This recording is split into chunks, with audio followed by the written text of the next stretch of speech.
suppliers. You're trying to come up with sneakers and almonds and honey and the incense. So you're trying to match something. So that's what I'm trying to explain and summarize it. But what basically we all did was, this is what we all learned. If you all have done economics, this is basic. Supply versus demand. What's the demand? What's the supply? Unlimited one versus limited resource. That's the gamble we all play all our life. Your demand is higher education, BU provided you. That's the supply. So you can match supply and demand. So it's all basic. Yes, because it's become global. It looks like it's complicated, but it's not complicated at all. Equilibrium is something you cannot achieve, but we will try to strive for it, because if you reach this point, then no one is making a profit, no one is making a loss. And basically in economics they talk about all things remaining constant, but that hardly ever happens. So when you're thinking about your subjects, your business, if you want to go in future, these are the terms in which you need to train your brain. It's about, if you ask an archer, the target is the bird, and you ask one of the archers, what's the target? They say, I see the tree and I see the branch and the bird. Second archer will say, I see the branch and the bird. The third archer will say, I see the target, that's the eye. It's related to micro and macroeconomics. All three archers are not wrong. How do you need to focus? We were asking questions when we say, why did you choose the product? It's the macro aspect of it. Micro aspect of it, you're talking about the roots. What are the other roots? So no two ways, like no one is right or wrong, but this is the way you all will think. So when you talk about globalization, it's very simple. You're expanding your market, you're going beyond your region to do business, and that hyperglobalization, that's where you establish the roots. That's why when we talked about matcha from Japan to matcha from China, matcha from Japan is established. They have grown the root, but China is trying to figure out, because they have something else to offer. So that's where they battle. But right now the bigger thing is the fragmentation. Ivan spoke about tariff, the first team spoke about tariff and the strategic rivalry, political risk. Almost all the teams spoke about this. But this is what's happening while doing globalization, hyperglobalization. How are we handling the fragmentation? What are these called? Convergence, cross-vergence. These are the different types of globalization. What's convergence? A similarity. You said, let's talk about what are the similarities? You send matcha to UK because UK has the demand. The similarity is the demand, it's not the product demand. It's just convergence, you're trying to establish that. But what is cross-vergence? Hybrid adaptation. For example, you have McDonald's in India. You have Netflix in each and every country where they stream their own. Amazon also does it. That's the adaptation. That means they've moved from globalization, from standardization to customization. That's why cross-vergence comes in. But what is divergence? That's the difference. We all talk about China as an export, but China hardly imports because they have their own restrictions. The biggest one, the regulatory restrictions. So that's where the divergence comes in.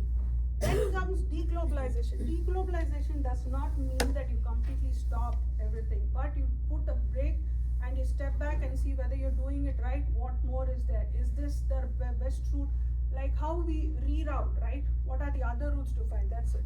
That's the strategic location resilience compared with reverse globalization. It's compared to this where you're thinking about whether can we go back, can we establish, can we put more eggs in more basket and not in one. So the reverse and deglobalization, this is what currently the entire world is talking about, business or otherwise. Even if you had wear it back in your home country, you would have thought about whether coming to US would have been the right gamble based on the investment and the return. So this is where we all are right now.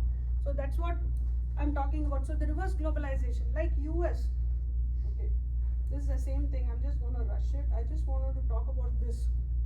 So the geoeconomic fragmentation comes and talks about home region orientation. Home region orientation does not mean within the region. If US, for US, the US home region orientation is Canada and Mexico. Whoever is closer, whichever is easier, Europe. If they are trying to reach out to European countries for coffee or McDonald's or Starbucks, they have similar.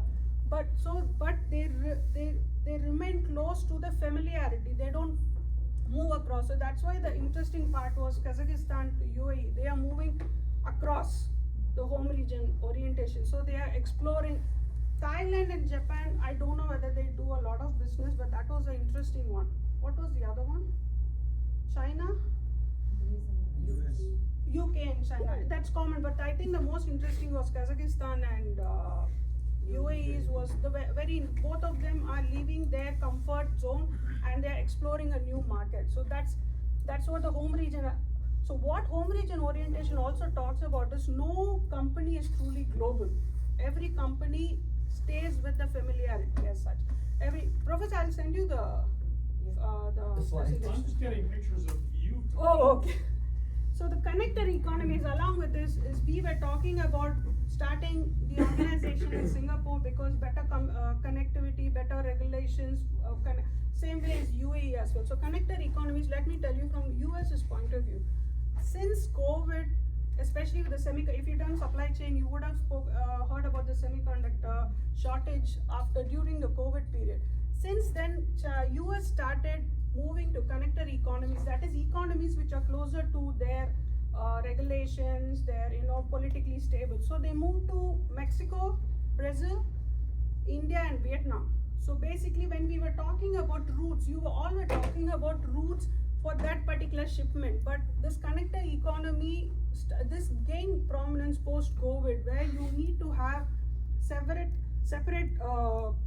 like stops, warehousing stops to manage the demand of the product, especially for none of you spoke about electronics. I was quite surprised because electronics is the shortest span and most of the shortest, what was that?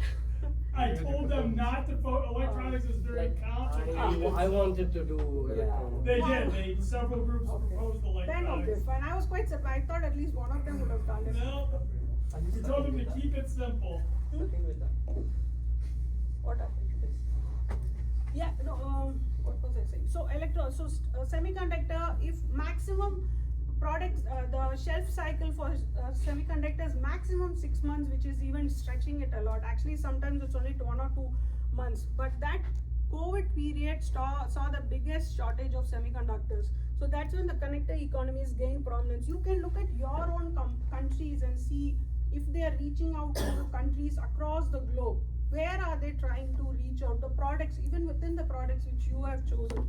So that ultimately comes to strategic location resilience.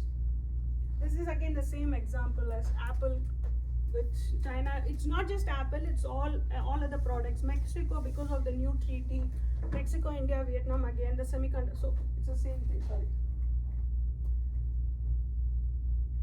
Yeah. So this is the last slide I wanted. It's the same thing, stronger in strategy. So this is where we all are as international business. We all keep talking about geoeconomic fragmentation and how to handle it, not just with product wise, firm wise and country wise. So it's not just about political risk or policies, or how the best is currently what's happening in Iran, the current crisis. How are they rerouting it? They are rerouting it. Like China is doing the Belt and Road Initiative, where they are actually trying to connect to Russia, UAE, I think, and they're trying to do one more route through here to Greenland. Yeah, and also I just read in the news yesterday that they opened a new route from Jeddah, Saudi Arabia to China, and from Jeddah to Hong Kong, and Malaysia.